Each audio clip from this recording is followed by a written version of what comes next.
కొండ నాలుగుకి మందేస్తే ఉన్న నాలుక ఊడినట్లయింది పేదల పరిస్థితి. టీడీపీ హయాంలో మంజూరు చేసిన ఇళ్లకి వైసీపీ ప్రభుత్వం బిల్లులు చెల్లించకపోవడంతో లబ్ధిదారులు నానా అవస్థలు పడుతున్నారు.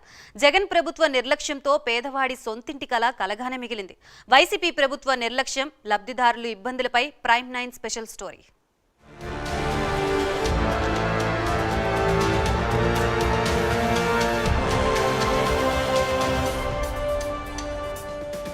టీడీపీ అధికారంలో ఉండగా ఏలూరు జిల్లా చింతలపూడి నియోజకవర్గంలో కొత్త ఇళ్ల నిర్మాణాలకు సంకల్పించింది. ప్రభుత్వ ప్రకటనతో లబ్ధిదారులు పాత ఇళ్లను కూలగొట్టి కొత్తవి మొదలుపెట్టారు.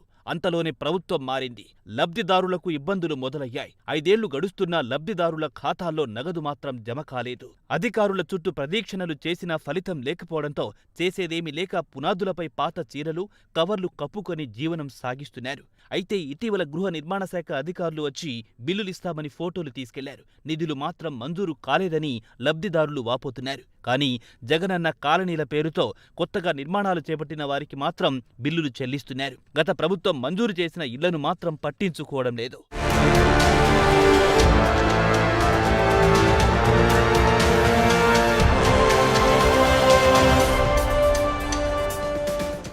ఏలూరు జిల్లాలోని చింతలపూడి, జంగారెడ్డిగూడెం, లింగపాలెం, కామవరపు కోట మండలాల్లో ఎన్టీఆర్ రూరల్ హౌసింగ్ పథకం ద్వారా 2016-17 సంవత్సరంలో 1250 గృహ నిర్మాణాలు జరిగాయి. వాటికి సంబంధించి లబ్ధిదారుల అకౌంట్లో నగదు జమ అయ్యింది. లబ్ధిదారులు ప్రస్తుతం ఆ ఇళ్లలోనే ఉంటున్నారు. 2017-18 సంవత్సరంలో ఎన్టీఆర్ రూరల్ హౌసింగ్ పథకం ద్వారా 1040 ఇళ్లు మంజూరయ్యాయి. వాటిలో 94 ఇళ్లకు బిల్లులు మధ్యలోనే ఆగిపోయాయి. 2018-19లో ఎన్టీఆర్ రూరల్ హౌసింగ్ పథకం ద్వారా 1385 ఇళ్లు మంజూరయ్యాయి. వాటిలో 130 ఇళ్లు నిర్మాణాలు పూర్తి కాక నానా అవస్థలు పడుతున్నారు.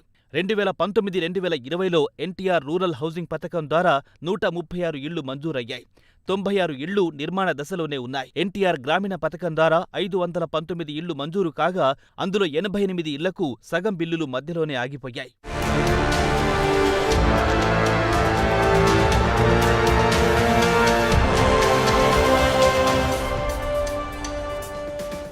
చింతలపూడి నియోజకవర్గంలో ప్రస్తుతం 320 కుటుంబాలు రోడ్డున పడ్డాయి. టీడీపీ ప్రభుత్వంలో దశలవారీగా పడిన డబ్బులతో కొంతమంది పునాదులు వేశారు, కొంతమంది గోడల వరకు కట్టారు, కొంతమంది ఏ ప్రభుత్వం అధికారంలోకొచ్చినా ఇంటి నిర్మాణం పూర్తవుతుందనే నమ్మకంతో అప్పులు చేసి స్లాబ్లు వేసుకున్నారు.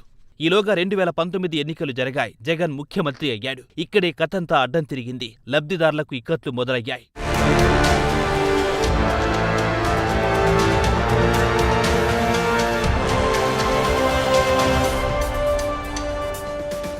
సీఎం జగన్ ప్రభుత్వం కక్షపూరితంగా వ్యవహరిస్తూ టీడీపీ హయాంలో నిర్మించిన ఇళ్లకు బిల్లులను ఉద్దేశపూర్వకంగానే మంజూరు చేయడం లేదని విమర్శలొస్తున్నాయి. పెండింగ్లోని ఇళ్లకు బిల్లులు రాకపోవడంతో తమ బాధలను ఎవరికి చెప్పుకోవాలో అర్థం కాక తలలు పట్టుకుంటున్నారు లబ్ధిదారులు.